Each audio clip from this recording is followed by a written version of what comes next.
నీకు boy friend ఎందుకు లేడు? మా ఇంట్లో ఒప్పుకోరు, వాళ్ళు చాలా డీసెంట్ ఫ్యామిలీ. నీకెందుకు గర్ల్ ఫ్రెండ్ లేదు? మీ ఇంట్లో ఒప్పుకోరు కదా. అబ్బా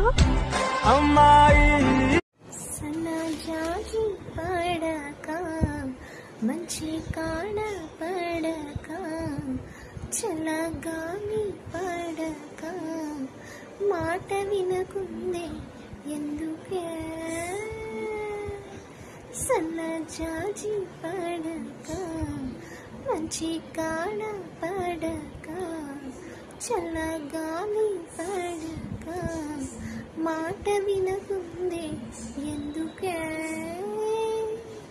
అడిగితే సిక్కేసింది సిగ్గులో మొక్కేసింది ముగ్గులో బుక్కి కన్నీ పోయని సన్నజాజి పడక మంచి కాడ పడక చల్లగాలి పడక